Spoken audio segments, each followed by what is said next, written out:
Hi, I'm Grady Collane, and welcome to Sunday Journal. I'm joined today by a special guest. Do you mind introducing yourself for our listeners? Hi, I'm Sue Dahling Sullivan, Director of Programs and Communications for Barnstable Land Trust. Awesome, and thank you for having this conversation with me in studio today. Thank you for having me. So we wanted to talk a little bit more about what the Barnstable Land Trust does in general, but also some upcoming events that are ongoing. Do you mind highlighting for our listeners what is going to be going on in mid-October?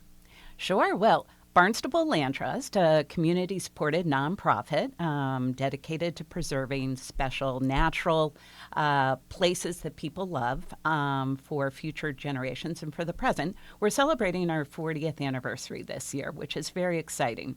And one of our capstone events is coming up on October 7th and 8th, and that is going to be the first ever readathon of Thoreau's Cape Cod. Mm-hmm. So it was inspired by popular readathons done by Moby Dick, the New Bedford Whaling Museum, Mystic Aquarium.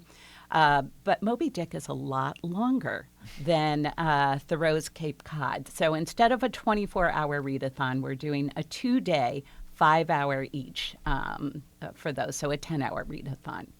Well, it sounds like a lot of fun and also definitely less of an endurance challenge for the people involved in the process. Absolutely. Very interesting. Do you mind talking, was Thoreau part of the some of the mission, essentially, when it came to environmentalism, conservation on Cape? How does that involve each other? So Thoreau is often credited as the founder or laying the foundation for modern environmentalism. Mm-hmm. He inspired people like JFK, John Muir, Rachel Carson, and it's a classic book, certainly an iconic book about Cape Cod, but it doesn't get as much recognition. And we thought in honor of our 40th, it would be great to bring new life and new voices to this classic, which he really wrote as a series of lectures and magazine articles in the 1860s. And it's amazing how relevant so much of it is today and how many layers there are to revisiting what he said, what has changed, and what hasn't changed since then. And speaking of change, 40 years is a long time for Barnstable Land Trust. Do you mind highlighting some of the, what the mission is, what you guys do on a day-to-day basis? But what do you think some of your biggest successes have been over the past 4 decades? Well, we've protected a lot of land, and that is at the core of our mission. So this year, we have directly protected 1,200 acres and worked with the town of Barnstable on 11,000 acres. So many of the places that people love to go to hike or sit or reflect or enjoy nature, we've played hopefully a major part in making those protected. For instance, Eagle Pond in Cotuit is a popular walking place, or Fuller Farm, our new, it's not a new property, but we built a new post and beam barn there. It's in Marston Mills, and that's where the readathon will be held. So it's a wonderful property with meadow and woodland trails, great for families, great for anybody. But those are a couple of examples of the places that we take great pride not only in protecting, but keeping them accessible for the public. Mm-hmm.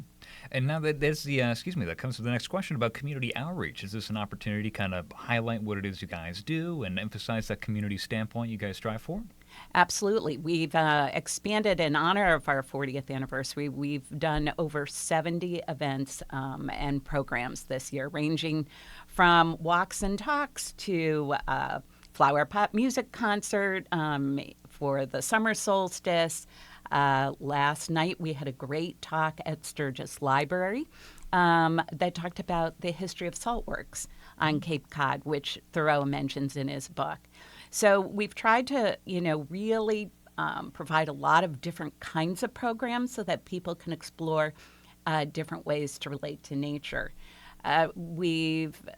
Another program that we added this year was Words in the Wild. It was our second year, but we added programming around it, working with local poets, but also doing some poetry and nature workshops that people could figure out how to express their voices. So we've had a lot of great ways to celebrate this year, and we're going to continue celebrating it all year. And speaking of, so how is who are going to be the readers for this event? Who's going to be lined up, and how can people get involved? Well, we're hoping that we have as many community readers as those who are interested. I think ideally we're looking between 50 to 90 readers. It'll be between 5 minutes to 20-minute readings based on their comfort level and interest. It will be live streamed on our website.